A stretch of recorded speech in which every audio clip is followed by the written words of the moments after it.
বন্ধুরা, আজ তোমাদের জন্য ভাই ও বোনের একটি নতুন ভিডিও নিয়ে হাজির হলাম। ভিডিওটি শেষ পর্যন্ত দেখলে অনেক মজা পাবেন। চলুন তাহলে শুরু করা যাক। আমার নাম রিয়েল, বয়স 1 বছর, কলেজ 2 বর্ষে পড়ি। পরিবারে আমরা 4 জন, বাবা, মা, ছোট বোন আর আমি। ঘটনাটা এই বছরের শুরুর দিকের। আমার বাবা মা দুইজনই চাকরি করেন। সকাল 7টায় বাসা থেকে বের হয়, আবার সন্ধ্যা 7টায় আসে। আর ছোট বোন হুমাইরা আমার 3 বছরের ছোট, এবার ক্লাস 10 এ পড়ে। কলেজে ওঠার পর বাবা মা আমাকে ফোন কিনে দেয়, সাথে ল্যাপটপ। খারাপ ভিডিওর বিষয়ে আমার আগেই আকর্ষণ ছিল, এখন আরো সুবিধা হয়। আমার প্রতিদিনের রুটিন হয়ে যায় ওসব দেখা। হঠাৎ করে একদিন একটা ছেলের একটা চটি আমার সামনে আসে, আমি আরো চটি খুঁজে খুঁজে পড়তে থাকি। আপন ভাই বোনের অনেক চটি পেয়ে যাই। এরকম 2-3টা গল্প পড়ার পর আমার মাথায় ছোট বোনকে কাছে পাওয়ার ইচ্ছা তীব্র হয়। তখন খুঁজতে থাকি কিভাবে কি করব। অনেক ভালো ভালো টিপসও পাই। হুমাইরার যুবতী বয়স, রসালো শরীর আমার চোখের সামনে ভাসতে থাকে। ও প্রায় 5 ফুট 4 ইঞ্চি লম্বা, সুন্দর ফিগার, বাঁকানো কোমর, তার সাথে আগুন চেহারা তো আছেই, টানা টানা চোখ, চিকন ঠোঁট, লম্বা চুল, গায়ের রং লাল ফর্সা। আমি ওর সাথে বন্ধুর মতোই ছিলাম, কিন্তু এরপর আমি আরো ক্লোজ হয়ে গেলাম। দিনের বেশিরভাগ সময় ওকে দিলাম। ওকে নিয়ে ঘুরতেও গেলাম। বন্ধুদের সাথে আড্ডা না দিয়ে প্রায়ই বিকালে ওকে নিয়ে বের হতাম। মাঝে মাঝে পার্কে যেতাম, মাঝে রেস্টুরেন্টে। ও খুব খুশি হইত। আমাদের প্রাইভেট গাড়ি ছিল, আর আমি ড্রাইভও করতে পারতাম, তাই প্রবলেম হতো না। পার্কে বেশিরভাগই কাপল থাকত। প্রথম দিকে ও লজ্জা পেত, পরে আস্তে আস্তে ও আমার সাথে কাপলদের মতোই চলত, হাত ধরত, কাঁধে মাথা রাখত। আমিও ওর কোলে মাথা রেখে শুয়ে থাকতাম। অনেক বিষয় নিয়ে কথা বলতাম, কিন্তু পরিকল্পনা মতো। আমি প্রেম, বিয়ে, আস্তে আস্তে মেলামেশা নিয়েই বেশি কথা বলতাম। প্রথম দিকে ও টপিক চেঞ্জ করতে চাইলেও আস্তে আস্তে ও এগুলা নিয়েই কথা বলতো।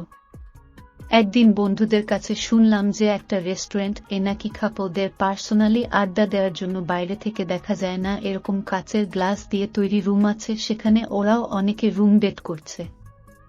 আমি তো হুমাইরাকে নিয়ে সেখানে যাওয়ার জন্য পাগল হয়ে গেলাম, কিন্তু ওকে হুট করে নিয়ে গেলে তো হবে না, আগে থেকেই বলতে হবে। তাই বাড়িতে গিয়ে সবকিছু বললাম যে এরকম একটা নতুন রেস্টুরেন্ট হয়েছে, যাবি নাকি? ও বলল, ওখানে গিয়ে আমরা কি করব? আমি বললাম, এমনি দেখলাম কেমন কি। পরে ও রাজি হইল। পরের দিন আমরা সেই রেস্টুরেন্ট এ গেলাম। প্রথমেই একটা ঘটনা ঘটল। ওখানে ঢোকার সময় আমাদের পরিচয় পাল্টাতে হলো। বয়ফ্রেন্ড গার্লফ্রেন্ড পরিচয় দিয়ে ভিতরে ঢুকলাম। হুমাইরা মুচকি মুচকি হাসতেছিল, তারপর বলল, আমি তাইলে তোমার গার্লফ্রেন্ড? আমিও হেসে বললাম, এখনকার জন্য তো তাই। তারপর টোকেন দিয়ে রুমে ঢুকলাম। একটা বড় সোফা, একটা টেবিল, দেয়ালে একটা টিভি, আর নিচে পুরোটা ফ্লোর মাদুর পাড়া। হুমাইরা সোফাতে গিয়ে পা তুলে বসল। আমি টিভিটা অন করলাম, একটা রোমান্টিক মুভি চালিয়ে দিলাম। তারপর রিসেপশনে কল দিয়ে খাবার অর্ডার দিলাম, সাথে সাথেই খাবার দিয়ে গেল। আমি দরজাটা লক করে দিলাম। ও বলল, গার্লফ্রেন্ডকে শুধু এই খাবার খাওয়াতে আবার দরজা লক করতে হয়? আমি বললাম, একটা প্রাইভেসি আছে না? ও একটু হাসল। হুমাইরা সেদিন নীল রঙের একটা সালোয়ার কামিজ পরেছিল, সাথে ঠোঁটে লিপস্টিক। আমি তো পাগল হয়ে যাচ্ছিলাম। খাবার টেবিলে রেখে ওর পাশে গিয়ে বসলাম। ও মুভিটার দিকে তাকিয়েছিল। আমি বললাম, তুই কিন্তু অনেক সুন্দর হচ্ছিস দিন দিন। ও বলল, কিভাবে বুঝলা? আমি বললাম, তোকে দেখে। ও বলল, আমার মধ্যে এমন কি দেখলে সুন্দর? আমি বললাম, তোর সব কিছুই তো সুন্দর। ও বলল, যেমন? আমি বললাম, তোর চেহারা, তোর ফিগার, তোর সবকিছু। ও লজ্জাতে একটু মুচকি হাসল। তারপর ওর কোলে মাথা রাখলাম। ও হাত দিয়ে আমার চুলগুলো নাড়ছিল। ওর শরীরের মিষ্টি গন্ধ আমাকে মাতাল করে দিচ্ছিল। আমি বললাম, তোকে তো এত কাছে আর বেশি দিন পাবো না। ও বলল, কেন? আমি বললাম, তোর বিয়ে হয়ে গেলে কি তখন আর আমাকে সময় দিবি? তখন তো জামাইয়ের আদর নিতেই ব্যস্ত হয়ে যাবি। ও বলল, ও আচ্ছা। আমার বিয়ে হোক তুমি বুঝি চাও না? আমি বললাম, তা কখন বললাম আমি? ও বলল, তার মানে তুমি চাও আমার তাড়াতাড়ি বিয়ে হোক, তাই তো? গার্লফ্রেন্ডকে ছেড়ে থাকতে পারবা? আমি বললাম, তা আর কি করার, থাকতে তো হবেই। ও বলল, কিন্তু আমি তো তোমাকে ছাড়া থাকতে পারবো না। আমি বললাম, কেন পারবি না? ও বলল, জানি না। আমি বললাম, তার মানে তুই বিয়েই করবি না? ও আমার মাথা ওর কোল থেকে তুলে দিল, তারপর উল্টা দিকে মুখ ঘুরিয়ে বলল, কখনোই করব না, না মানে না। এই সুযোগে আমি ওকে পিছন থেকে জাপটে ধরে ওর লম্বা চুল সরিয়ে কানের নিচে একটা উপহার দিয়ে বললাম, সত্যিই কখনো আমাকে ছেড়ে যাবি না? ও মুখ ঘুরিয়ে আমাকে জড়িয়ে ধরল। ও বলল, কখনো যাব না। তারপর বলল, ভাইয়া, আমাকে সত্যিই তোমার গার্লফ্রেন্ড বানাবা? আমি বললাম, তুই তো আমার গার্লফ্রেন্ডই। ও বলল, নিজের প্রেমিকার সাথে কেউ তুই করে বলে? আমি বললাম, ওহ সরি, আর বলবো না। আমরা আবার একটা লিপ কিস করলাম, তারপর ও বলল, আই লাভ ইউ জান। আজকে থেকে তুমি আমার ভাইয়া না, তুমি আমার রাজা। তারপর আমার ঠোঁটে লেগে যাওয়া লিপস্টিক মুছে দিল। আমি বললাম, আর তুমি আমার রানী। 1 ঘন্টার জন্য রুমটা বুক করেছিলাম, তাই চেক আউট করে বের হয়ে গেলাম। দুইজন খাবার ওভাবেই পরে রইল গাড়িতে। হুমায়রা আমার কাঁধে মাথা রাখল, তারপর বলল, জান, রাতে আমাকে ফোনে কল দিবা। আমি বললাম, কেন জান? ও বলল, প্রেম করব। তারপর মুচকি একটা হাসি দিল। আমার কাছে তখন সব স্বপ্নের মতো লাগতেছিল। আমি বললাম, ওকে শোনা। বাসায় রুম আলাদা হওয়ায় ও কল দিতে বলল, রাত জেগে কথা বলার জন্য। আমার বিশ্বাসই হচ্ছিল না। যাই হোক, বাড়িতে গেলাম। রাত্রে বাবা মা আমরা একসাথে খেলাম। খাবার সময় বাবা বলল, বাবা আর আম্মু 2 দিনের জন্য চট্টগ্রামে যাচ্ছে গ্রামের জমি সংক্রান্ত কাজে। হুমায়রা আমার দিকে তাকিয়ে মুচকি মুচকি হাসল। বাবা বলল, তাদের সকালের এয়ার টিকেট কাটা শেষ, 2 দিন পরেই ফিরে আসবে, আমরা যেন সাবধানে থাকি। আমি বললাম, সমস্যা নেই বাবা, আমরা সাবধানেই থাকব। খাবার শেষে যে যার রুমে চলে গেলাম। তারপর রুমে গিয়ে হুমায়রাকে কল দিলাম। ও বলল, জান, কি করো? আমি বললাম, তোমার কথাই ভাবছি সোনা। ও বলল, সকাল হলেই তো আমাকে পাবা। আমি বললাম, তোমাকে যে আমার আরো কাছে পেতে ইচ্ছা করে। ও বলল, কত কাছে শুনি? আমি বললাম, বুকে তার বড় যত কাছে পেতে চায়। ও বলল, দুষ্টু। তারপর কল কেটে দিল। আমি আবার কল দিলাম। বললাম, কি হলো? ও বলল, কই কিছু না তো। আমি বললাম, তুমি আমার চোখে পৃথিবীর সবচেয়ে সুন্দর নারী। ও বলল, তুমিও আমার একমাত্র পুরুষ, যাকে আমি আমার করে পেতে চাই। আমি বললাম, আমার খুব ইচ্ছা করছে তোমার বুকে মাথা গুজে ঘুমাতে। ও বলল, বুকে নাকি অন্য কোথাও? আমি বললাম, তোমার নরম বুকের উপর সোনা। ও বলল, ঈশ্বর কত? আমি বললাম, তোমার ওইটার সাইজ কত জান? ও বলল, 3-4। আমি বললাম, আর পিছনেরটার? ও বলল, 3-6। আমি বললাম, কবে যে তোমাকে ঘরের বউ করে আনব? ও বলল, আমি তো তোমার বই। আমি বললাম, সত্যি?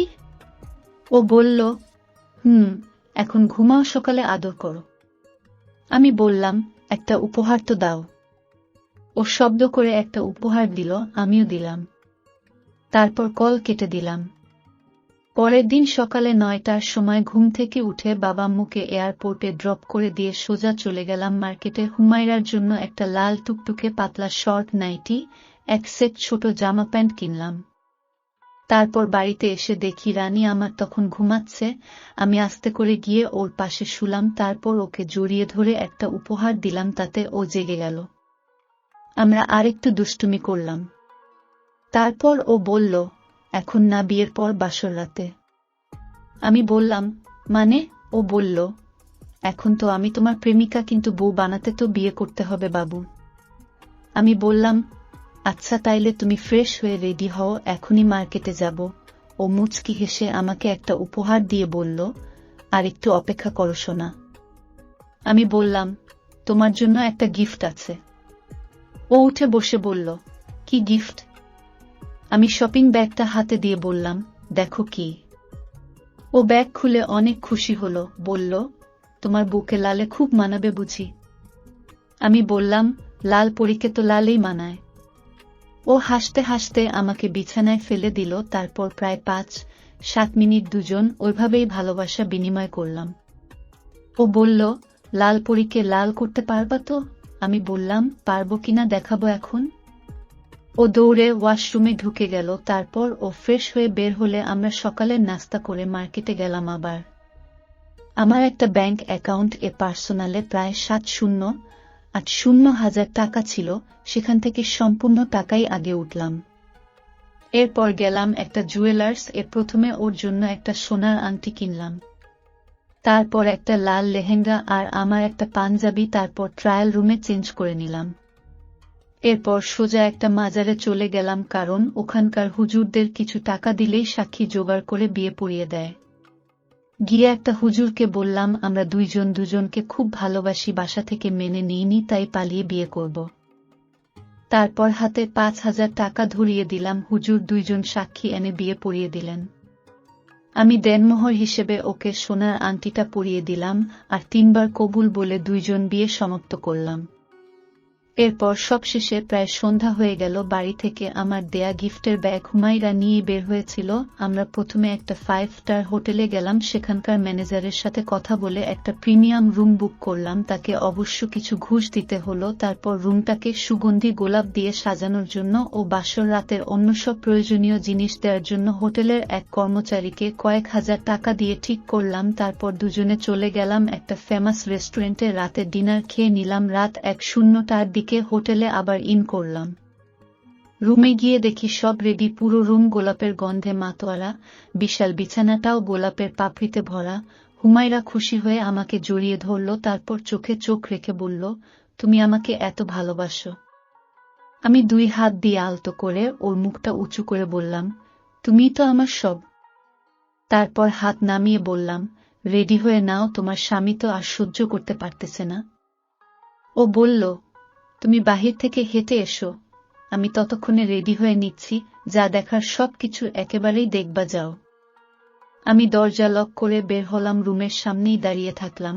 আসলে আমি আর সহ্য করতে পারছিলাম না। তারপর ওই কর্মচারীকে কল করে 1 গ্লাস দুধ, একটা ছোট কৌটার মধু, একটা বড় ডার্ক চকলেট, 1 পাতা পিল ট্যাবলেট আনতে বললাম। 1 মিনিট পর কর্মচারীটা সব নিয়ে আসলো, দিয়ে চলে গেল। 5 মিনিট পর হুমায়রা কল দিয়ে ভিতরে যেতে বলল। আমি আস্তে করে দরজা খুললাম, তারপর ওইসব কিছু সাথে নিয়ে ভিতরে ঢুকলাম। প্রথমে দরজাটা লক করলাম। পুরো ঘরে সুখের সুবাস, স্টেম লাইট এর আলোতে দেখলাম বিছানার উপর গোলাপের পাপড়ির মধ্যে লাল টুকটুকে ছোট্ট একটা নাইটি পরে শুয়ে আছে একটা ডানাকাটা পরী। কাছে যেতেই তো আমার চোখ ছানাবড়া, পরীর থেকেও শতগুণে সুন্দর আমার বোন, আমার বিবাহিতা বউ। যেমন লম্বা আর তেমন ফিগার, ঠিক তেমনি ডাম লাইট এর আলোতে নাইটির নিচ থেকে পায়ের পাতা পর্যন্ত ঝকঝক করতেছে। নাইটিটা পাতলা হওয়ায় স্পষ্ট দেখা যাচ্ছে শরীরের আকৃতি। আজকে এমন এক বিশ্বসুন্দরীকে ভোগ করব, আমি ভাবতেও অবাক লাগছিল। চোখ বন্ধ করে চিত হয়ে টান টান ভাবে শুয়েছিল হুমায়রা। আমি গিয়ে পাশে বসলাম, তারপর ওর হাত ধরে আমরা দুজন ভেসে গেলাম সুখের এক অসীম সাগরে। তারপর ও বলে, নিজের সবচেয়ে বড় বন্ধু, আপন ভাইকে সারা জীবনের সঙ্গী করতে পারলে এই ছোট্ট জীবনে আর কি চাই? আমি শুধু তোমার কাছে তোমার আদর পেতে চাই।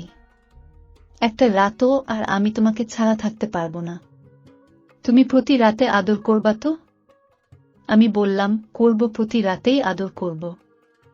আর আগামী বছরের মধ্যে তোমাকে নিয়ে বাইরের কোনো দেশে স্থায়ী হব, আমাদের সংসার সাজাবো। ও বলে, আচ্ছা সোনা, আমার কোন জিনিসটা তোমার সবচেয়ে বেশি ভালো লাগে? আমি বললাম, 2টা জিনিস, একটা হলো তোমার চিকন ঠোঁট আমার সবচেয়ে বেশি ভালো লাগে। তারপর ও বলে, আরেকটা? আমি বললাম, তোমার শরীরের মিষ্টি ওই গন্ধটা। ও বলে, এখনো পাচ্ছ? আমি সাথে সাথে ওর গলায় পাপ্পা দিয়ে শরীরে মাথা গুজে দেই, তারপর জোরে একটা প্রশ্বাস নেই। তারপর বলি, এই পাচ্ছিস সেই গন্ধ? ও আমার দিকে তাকিয়ে একটা মুচকি হাসি দেয়। তারপর আমরা আবারও আরো আধা ঘন্টা ভালোবাসার আদান প্রদান করি। পরদিন সকালে 1-1টার দিকে ঘুম থেকে উঠে ওকে একটা পাপ্পা করি। তারপর ব্রেকফাস্ট করে চেক আউট করি হোটেল থেকে। সেদিন রাতেও বাসা ফাঁকা থাকায় সারারাত ভালোবাসা আদান প্রদান করি। কিন্তু পরের দিন আম্মু বাবা চলে আসে। তাই এখন প্রতিদিনই রাত 1-2টার পর নিজেদের রুম লক করে, আমাদের বাড়ির ছাদে একটা রুম আছে, ওই রুমে গিয়ে স্বামী স্ত্রী দুজন একসাথে ঘুমাই। সকালে আম্মু বাবা হাঁটতে চলে যায়, তখন উঠে পড়ি। নেক্সট ইয়ার আমি আমার বোন বউকে নিয়ে অন্য কোনো দেশে সেটেলড হব। বন্ধুরা, গল্পটি এখানে সমাপ্ত করলাম। গল্পটি ভালো লাগলে একটি লাইক ও চ্যানেলটি সাবস্ক্রাইব করে দেবেন। দেখা হচ্ছে পরের ভিডিওতে। বাই।